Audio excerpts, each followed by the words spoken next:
श्रीमद् स्वामी सर्वोत्तमानंद जी महाराज का व्याख्यान को मैं प्रस्तुत करने जा रहा हूँ। इसको देखिए, मेरे चैनल को सब्सक्राइब नहीं किए तो प्लीज़ इसको सब्सक्राइब करके करने जा रहे हैं। वे हैं श्रीमद् स्वामी सर्वोत्तमानंद जी, कुलपति Ramakrishna mission Vivekananda education and research institute Vellore पट। किंतु पहले हम उनका विधिवत रूप से आपको परिचय देने जा रहे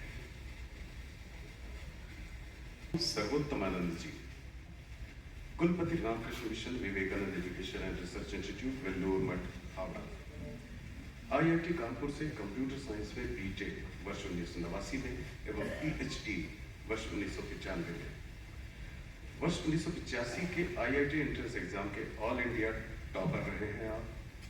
साथ ही तत्कालीन अविभाजित मध्य प्रदेश की pre engineering test engineering entrance exam के भी आप टॉपर रहे। कंप्यूटर साइंस में वर्ष 1989 के GATE graduate aptitude test for engineers exam के भी आप टॉपर रहे। IIT में अध्ययन के दौरान ही आप स्वामी विवेकानंद जी की शिक्षाओं के प्रति आकर्षित हुए। आपने सामाजिक जीवन के क्षेत्र में अनेक ऐसे महत्वपूर्ण कार्य किए हैं जो कि आमजन केवल कल्पना ही कर सकते का स्वामी विवेकानंद के साथ बड़ा महत्वपूर्ण संबंध रहा है। जब वो 14 साल की उम्र के थे, उस समय उन्होंने 2 साल रायपुर में वास किया था। स्वामी आत्मानंद जी महाराज मुझे अभी भी याद है। हमारे जब भी वो लेक्चर दिया करते थे, एक लेक्चर उन्होंने, जब मैं यहाँ रायपुर इंजीनियरिंग कॉलेज में पढ़ रहा था, उस समय भी उन्होंने रायपुर इंजीनियरिंग कॉलेज, उस समय गवर्नमेंट इंजीनियरिंग कॉलेज था, अभी NIT हो गया, वहाँ उस लेक्चर में उन्होंने बड़े गर्व से ये बात बताई थी कि बेलूर मठ और कलकत्ता को छोड़ करके स्वामी जी ने इतना दीर्घ समय, कहीं पे भी आप देख लीजिए, मद्रास देख लीजिए या विदेश में भी, बोस्टन में और दूसरे जगहों को आप गिनती कर लीजिए कितने दिन रहे। 2 साल कलकत्ता छोड़कर और किसी भी जगह नहीं रहे, और वह भी जब 14 साल की उम्र के थे। तो वह समय होता है जब बालक जो है वो युवक में प्रवेश करता है, और उस समय जो उसका मन गठन और चरित्र गठन यह सब होता है। तो यह महत्वपूर्ण काल होता है, वह उन्होंने रायपुर में बिताया था। तो इसलिए रायपुर का स्वामी विवेकानंद से बड़ा ही महत्वपूर्ण संबंध है। आध्यात्मिक जीवन और स्वामी विवेकानंद का उसमें योगदान, स्वामी जी का हम लोग देखें तो विभिन्न क्षेत्रों में योगदान रहा है। आप देखेंगे तो हमारे देशभक्ति का जागरण हुआ, उसमें स्वामी विवेकानंद का बड़ा हाथ था। हमारे जो भीतर में गर्व, उसका जन्म के लिए भी स्वामी विवेकानंद का ही मैं कहूँगा कि उसमें बड़ा हाथ था। तो जब योगदान हम लोग देखते हैं, विशेषकर हम लोग साधु समाज वाले, हम लोग आध्यात्मिक योगदान को ज़्यादा महत्वपूर्ण देते हैं। उसके बाद में आपके दूसरे योगदान रहते हैं,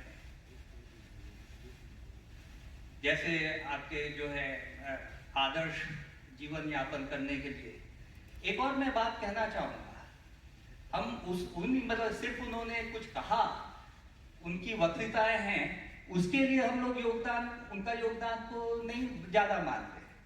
भाषण देने के लिए तो कोई भी दे देगा भाषण, मैं भी भाषण दे रहा हूँ और दूसरे लोग भी भाषण दे रहे हैं। महात्मा बुद्ध, महात्मा गांधी, स्वामी विवेकानंद, इनको हम लोग योगदान इसलिए महत्वपूर्ण मानते हैं क्योंकि इनके जो अपने विचार देने के साथ साथ वो विचारों के ऊपर उन्होंने अपना जीवन यापन किया है। जो आदर्श की बात उन्होंने कही है, वेदांत की बात या देशभक्ति की बात, उसके अनुसार अपना जीवन उन्होंने यापन किया है। इसके कारण से लोग हैं उनकी बात को ज़्यादा समझते हैं, ज़्यादा मानते भी हैं। इस योगदान के लिए हमको पहले समझना चाहिए कि आध्यात्मिकता क्या है, तब तो हम लोग समझ पाएंगे कि आध्यात्मिकता के साथ में योगदान कैसे हो सकता है, स्वामी विवेकानंद का योगदान कैसे हो सकता है। होनी चाहिए तो दिखना चाहिए, दर्शन मतलब वह आपके साक्षात होना चाहिए। इसीलिए आप देखेंगे जब उनके युवक थे, 18 साल हुए, तब उनके मन में ये शंका हुई कि धर्म क्या है। तो उन्होंने सबके पास में जाके प्रश्न पूछा करते थे कि भगवान आपने महाशय आपने भगवान को देखा है? इसके पीछे एक गूढ़ तत्व है। यह सिर्फ एक बालक है, उसकी क्यूरियोसिटी नहीं है। उनको समझ में आ गया, देखो भाई, अगर सिर्फ ये एक सिद्धांत है या एक कॉन्सेप्ट है, हम लोग जो इंजीनियरिंग, हमारे इंजीनियरिंग कॉलेज में ये सब बोलते हैं कि God is a useful concept, religion is a useful concept. क्यों यूजफुल कॉन्सेप्ट है? क्योंकि इससे आपका समाज जो है वो आपका सामाजिक नियम, कायदे कानून जो समाज ठीक से चलता है, इसलिए ये यूजफुल कॉन्सेप्ट है। किंतु आधुनिक समय में ये यूजफुल कॉन्सेप्ट है वो नहीं चलेगा। यदि चीज सत्य है तभी हम उसको मानेंगे। ये स्वामी विवेकानंद को समझ में आ गया और इसके कारण से वो सबसे ये पूछते थे कि भाई आपने भगवान को देखा है क्या? बहुत सारे लोगों के पास में गए, कहानियां आती है कि श्री राम कृष्ण थे जिन्होंने पहले उनको बोला कि हाँ मैंने भगवान को देखा है, और सिर्फ इतना ही नहीं, तुमको भी मैं भगवान को दिखला सकता हूं। तब जाकर के स्वामी विवेकानंद को समझ कर ये तो एक अलग तरीके के व्यक्ति है। शुरू में फिर भी उनको विश्वास नहीं हुआ, और जिन लोगों ने स्वामी विवेकानंद की जीवनी पढ़ी है उनको समझ में आएगा कि क्रमशः धीरे धीरे उनका ये विश्वास आध्यात्मिकता के लिए सुदृढ़ हुआ। श्री रामकृष्ण ने उनको युग प्रवक्ता के रूप में तैयार किया, युग गुरु के रूप में तैयार किया, और बाद में उनकी मृत्यु के उपरांत उन्होंने जो है धर्म के, हिंदू धर्म, वेदांत के धर्म की स्थापना के लिए बहुत ही महत्वपूर्ण योगदान दिया। स्वामी विवेकानंद के जीवन को हम लोग जो है वो 3 भाग में बांटते हैं लगभग। पहला भाग तो है जब वो छात्र थे और श्री रामकृष्ण के साथ संपर्क में आए।